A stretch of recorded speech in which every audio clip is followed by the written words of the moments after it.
Znači, Nick, to je mjesto koje ste nam željeli pokazati. Wardenclyffe. Čini mi se da sam ovo mjesto tražio cijelog života. Jedan Amerikanac bi se odmah sjetio Long Islanda, zar ne? Da, ali ne bi ga znao iskoristiti. A što jedan evropski sanjar i vizionar namjerava sagraditi na ovom mjestu? Ovdje će se nalaziti jedna niska zgrada od cigle, 100 stopa u kvadratu. Pored nje izgradit ću kulu ogromnih dimenzija i čudnovate konstrukcije. Nešto što svijet još nije vidio.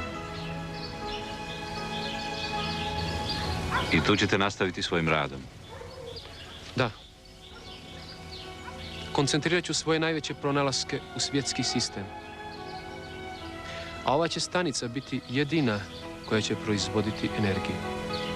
Za manje od godinu dana ona će prikupljati sunčevu energiju i koristit će je na najbolji i najveći mogući način. Pretvarat će je u najveću snagu. Pođimo, gospodo. Biće mi čast da se nađemo na ovom mjestu kad sve bude gotovo.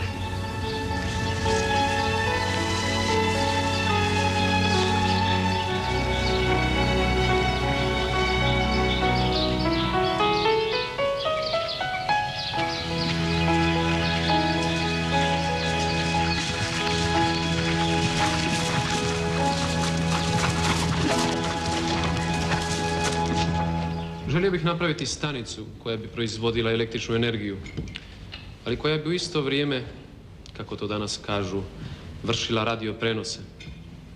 Po mom mišljenju, u toj stanici bi se moglo zaposliti nekoliko hiljada ljudi. Radio prijenos čega? Vijesti? Gospodine Wyatt. Gospodine Tesla, ja sam samo skromni arhitekt, ovo sad prvi put čujem. Kažu da ste najbolji arhitekt u Americi. Privatno sam vrlo skroman. Bežični prenos vijesti ili radio, to je sredstvo budućnosti. Mogućnost da čovječanstvo ostvari jednu od svojih vjekovnih težnji, da premosti razdaljine. Informacije, političke, ekonomske, financijske, kulturne. Ne sutra, priznajem, ali prije nego što možete zamisliti. O meni u novinama pišu gluposti. Da želim komunicirati s drugim planetama, s Marsom, s Venerom. To se može. Ali zar nije moja dužnost prije svega kao građanina svijeta da komuniciram s ljudima, s čovjekom? S čovjekom iz Meksika, iz Rusije, iz ekvatorijalne Afrike. Eto, to vam nudim. Oprostite. Informirao sam se o vama kod vrlo pametnih ljudi. Ili bolje rečeno, kod ljudi čije sam mišljenje do sad uvažavao. Svatko može pogriješiti. Kako znate? Po sebi. Došli ste s namjerom da odbijete. Da se zahvalim.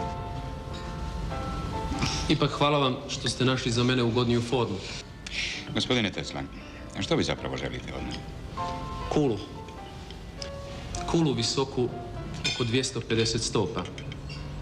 Na vrhu te kule nalazila bi se ogromna bakrena elektroda od 100 stopa u promjeru. Vi smatrate da ja to mogu projektirati? To bi me radovalo. Smatrajte to dogovoreno. Ostaje još pitanje vaše honorara. No, smatrajte da sam isplaćen do posljednjeg centa. Ali ja ne mogu garantirati uspjeh. Ni ja. Jedna prekrasna mlada dama čini sve da bi na sebe svratila vašu pozornost. Dopustite da joj se pridružim u vašu čast.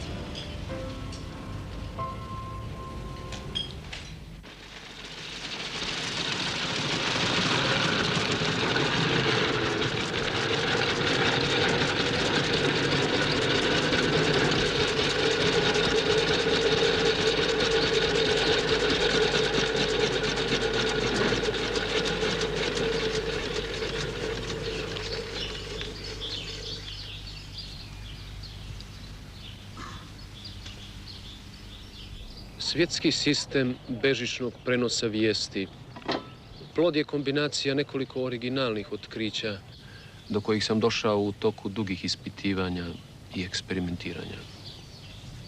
Siguran sam da će se ovim izumom poništiti velike udaljenosti, a zemlju, taj savršeni vodič, staviti nam na raspolaganje za sve one bezbrojne svrhe za koje je do sad ljudska dovitljivost morala upotrebljavati žičanu liniju. Da li biste nam, gospodine Tesla, mogli reći na kojim osnovnim pronalascima počiva vaš svjetski sistem? Naravno, transformator, pomoću kojega se mogu proizvesti struje jače od ma kojih do sad dobivenih i iskre duže od 100 stopa. Zatim predajnik, naročito prilagođeni transformator, koji bi trebao električno probuditi zemlju. I napokon, moj sistem za bežično slanje vijesti. U toku mog boravka u Colorado Springsu, ja sam dokazao da se snaga ma koje veličine može bez poteškoća prenositi po cijeloj zemljinoj kugli, uz minimalne gubitke od nekoliko postotaka. Bežična telegrafija je predivna stvar. Za vrijeme svog boravka u Njujorku, Marconi je izjavio kako je daleko ispred vas u pokusima sa slanjem vijesti preko oceana. Moji patenti datiraju još iz 1896. godine. Moj sistem je drugačiji i mnogo savršeniji od Marconijevog. Uostalom, poruke ostaju u tajnosti. Ali kad ćemo se moći u to uvjeriti? Upravo se nalazim pred javnim prikazom svog otkrića. I vašom metodom moći ćete poslati poruke, recimo, iz Kalifornije na Filipine. Tih 6000 milja. I još mnogo dalje. Nedavno ste izjavili da ćemo moći razgovarati i gledati objekat u isto vrijeme. Siguran sam u to. Da, siguran sam u to.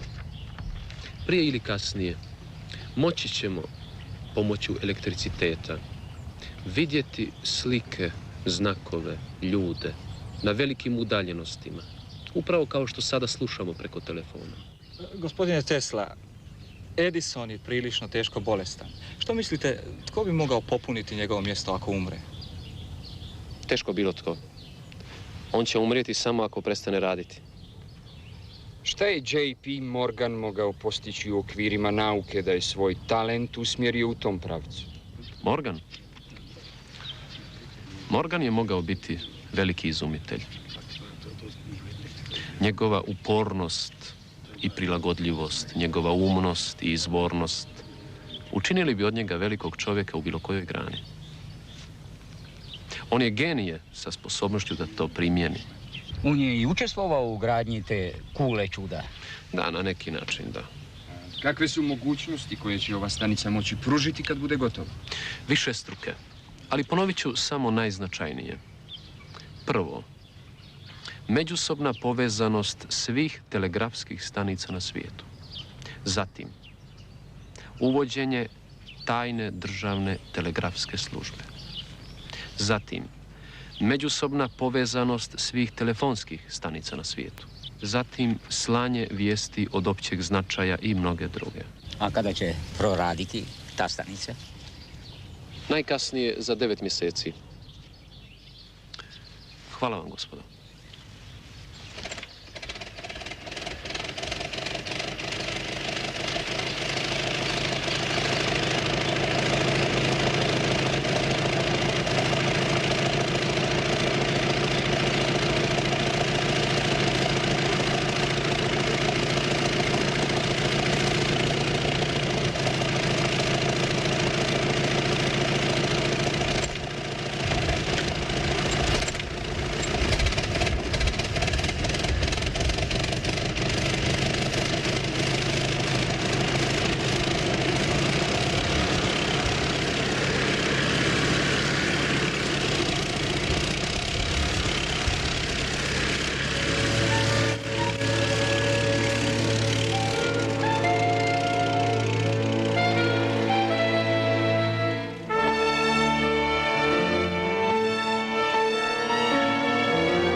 je to s vama, gospodine Tesla? Imam posla preko glave, a ovdje... Ovdje se igrate. Gotovo. Ali uživam, kao dijete. No, imam iznenađenje za vas. Kupola. Ta prokleta kupola nije mi dala mira. Napravit ćemo sferni rebrasti kavez i gotov dignuti na vrh tornja. Tek gore ćemo ga obložiti bakrenim pločama. Vi ćete dobiti što ste željeli. Izoliranu metalnu loptu. Izvrsno, gospodine White. Znate, ova bakrena kupola, to je u stvari obična elektroda. Sad ne znam što je, ali znam da me vraški namučila. Međutim, gospodine Tesla, ja vas moram upozoriti da čitav toranj ima vrlo veliku bočnu površinu. Mislim, površinu izloženu vjetru. Pitanje na koje vam još uvijek ne mogu sa 100% sigurnošću odgovoriti jest kako će se taj toranj, visok 60 metara, ponašati pri jakim udarima vjetra, noseći pritom još i kavez težak 50 tona i 2 metra u promjeru. Ali vaši statički proračuni govore da je to moguće. Sad, još mi se nijedna građevina nije srušila. Ali mi doduše imamo čeličnu osovinu koja bi morala izdržati pomake lijevo-desno. Samo moram vas upozoriti da čitava građevina nije baš uzor stabilnosti. No, oprostite, sad zaista moram ići. Čekaj me. Doviđenja. Doviđenja.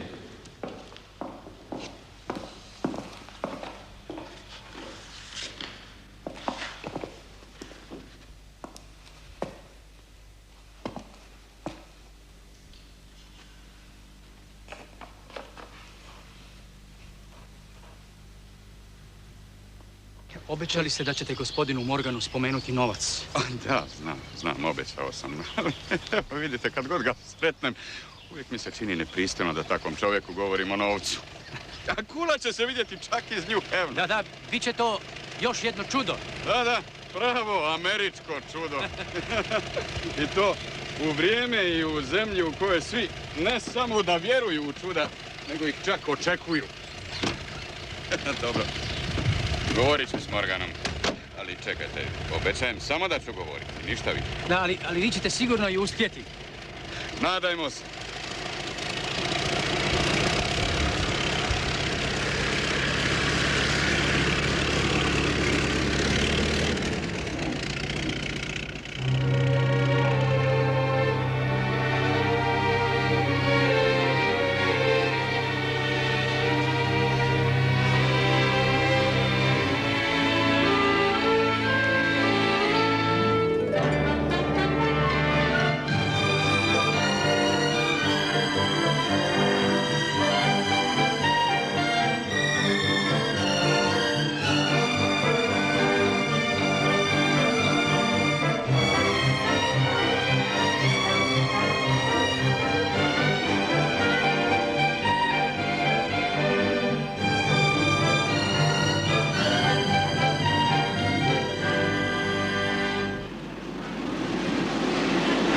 Bude malo veća.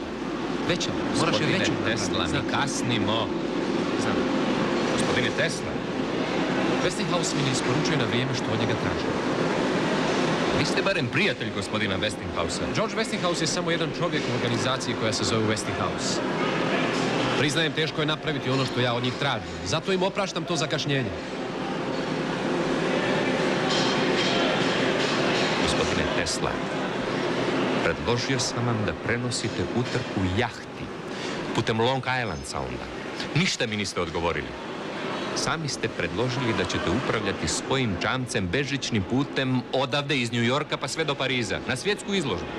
To su sitnice, gospodine Adams. Sitnice.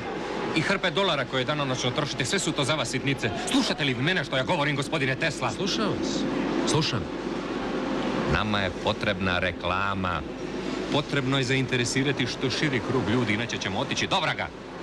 Ja vam to uistinu ne branim. Učinite to slobodno. Samo vas upozoravam, što mi više vremena budete oduzimali, to ćemo više kasniti.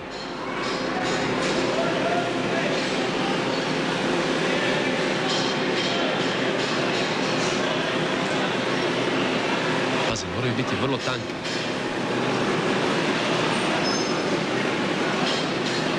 Kalup je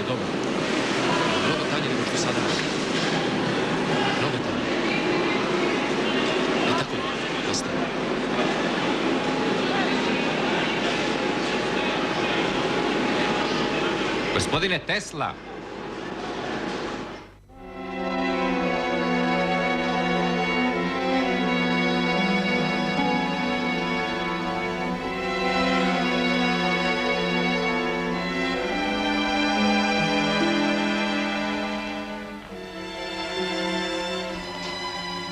Gospodine Morgan, to su gluposti u novinama. Komuniciranje sa svemirom, svjetovima, Marsom, Venerom. To Tesla nije nikada rekao.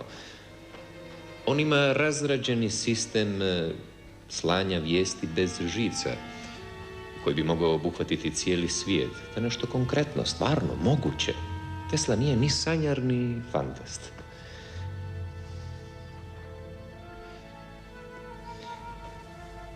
On bi mogao izgraditi na Long Islandu grandioznu radiostanicu koja bi se slanjem vijesti i poruka ubrzo orijentirala.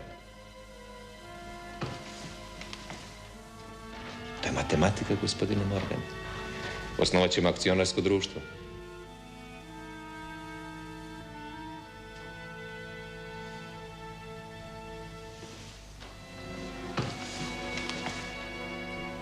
Ako vi to mene nagovarate da i ja uđem u to akcionarsko društvo, odgovor je ne. Ali određenu pomoć mogu dati.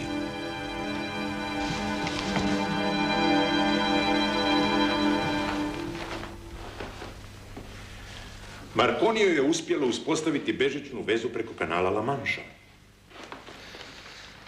Da, znam. Od Bulonja do Dovera. Ali to je svega nekoliko kilometara. A Tesla je u stanju slati vijesti na 1000 kilometara. Marconi je dobio patent u Engleskoj. Sada ga traži i u Americi. I dobit će ga. Onaj koji bi sad otkupio Teslin patent morao bi računati s dugogodišnjim natezanjem po sudovima da bi se dokazalo ko je prvi pronalazač. Tesla ili Marconi. I to je matematika, dragi gospodine Adams. Ali kad bismo skupili dovoljno novaca, mogli bismo tući Marconija. A tko vam brani? Iako upozoravam da iza Marconija danas stoji praktički cijela Europa. I to je pitanje određenog prestiža. Ne treba zaboraviti ni podršku koju mu pruža engleska mornarica. Da, ali Tesla eksperimentira s bežičnim prijenosom energije, a vijesti, signali, to je samo mali dio tog grandioznog plana. Da, takav će prijenos energije biti najjeftiniji, najekonomičniji, najjednostavniji. Gospodine Morgan, vi očito znate više od samoga Tesle. Pretjerujete. Taj Teslin sistem prijenosa energije nema sumnje grandiozan je. Ali pored tehničkih nedovršenosti kojih je svjestan i sam Tesla, ostaje otvoreno pitanje. Kako naplatiti tu struju? Kako je kontrolirati? Kako natjerati Engleza ili Francuza da se koristi našom, a ne svojom energijom? Bez sumnje, bila bi to financijska bitka svjetskih razmjera. Tko je za nju dovoljno jak? Razumijete? Razumijem. Toliko da je Tesla unaprijed izgubio. Sve je uzaludno što radi. Preuranjeno. Recimo radije preuranjeno. Odustajete. Prekasno. A vi kad sve to znate, zašto ste vi dali pomoć? Oprostite.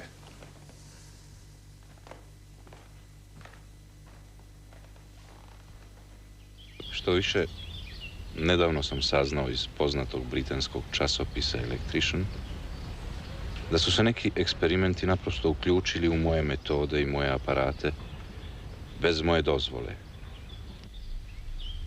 Iznenađen sam i uvrijeđen. Iznenađen bezobzirnošću tih ljudi, a uvrijeđen njihovom nesposobnošću pri konstrukciji i upotrebi mojih aparata. Hoćete li mi pomoći da se to štampa? Prilično je oštar. Da tebi netko ukrade samo jedan stih, ti bi ga tužio sudu. Krađe je, nažalost, uvijek bilo i bit će, pogotovo kad se radi o umjetnosti ili nauci. Govorite logično, priznajem. Ali uvijek me iznova obuzme bijes kad vidim kako ljudi mogu biti bezobzirni, a u isto vrijeme toliko nesposobni. Da, to obično ide zajedno, da. Volio bih otići do tog gospodina i reći mu Slušajte, dajte da vam ja to napravim, a vi poslije pišite i pričajte što vam drago.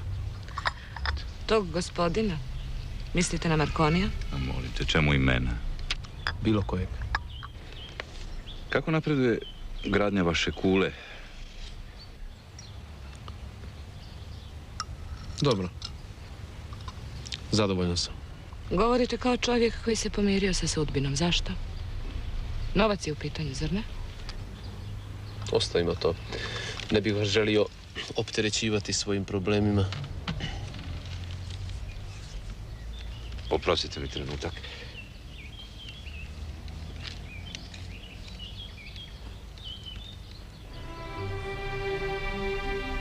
Ne dozvoljavate mi čak ni to da sa vama dijelim vaše brige.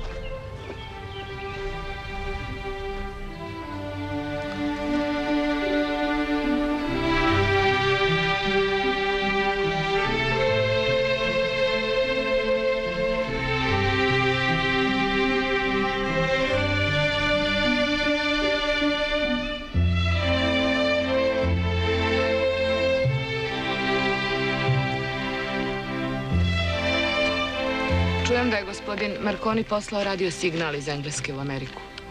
To se očekivalo. Gospodin Johnson mi kaže da su aparati gospodina Marconija mnogo slabiji od vaših. Da. Zašto onda vi niste prvi to izveli? Bavim se naukom, ne takmičenjem. Pa ipak svi govore o podvigu gospodina Marconija. Svi? Čak i vi? Da, što biste vi zapravo željeli? Slati signale na Mars?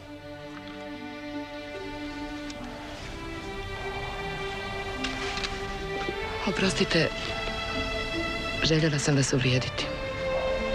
Uspjelo vam je. Zašto ste tako užasno sami?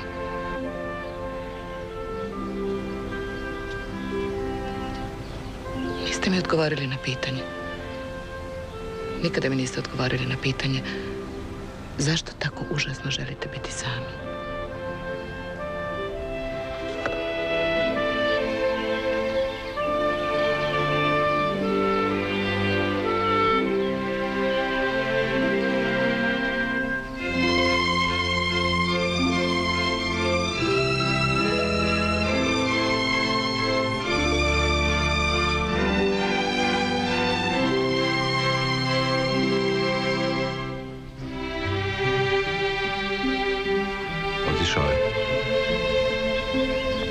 Da.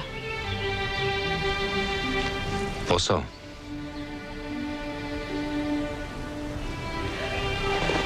Kao i uvijek.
Pronose se glasovi da ste vi zainteresirani za Teslin poduhvat.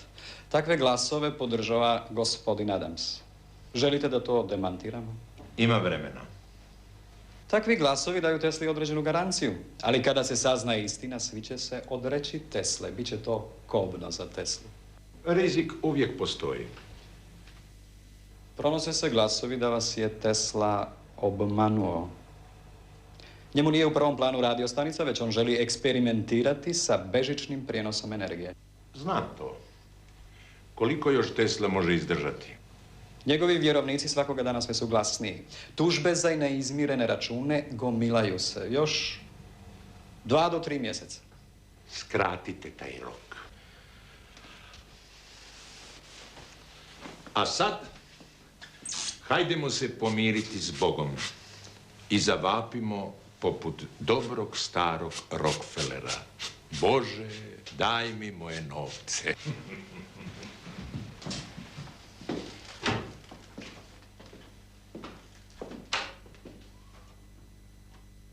Ugljenar nam ne da više kredit za ugljen, za zagrijavanje bojlera u laboratoriju. Sutra ćete morati ići na sud. Tuži nas čuvar stanice u Colorado Springsu za razliku u plaći. A i grad Colorado nas tuži da nismo platili vodu. Ljudi nisu primili plaću već 3 tjedna, a rade od jutra do navečer. Pa što sad? Da sjedimo i plačemo? Da bespomoćno čekamo? Borit ćemo se na jedini način koji nam preostaje. Radit ćemo. Tako mi dolazimo do svjetlosti.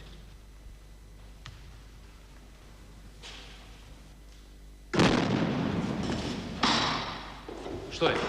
Što je? Daj da vidim. Što je bilo? Ja ću.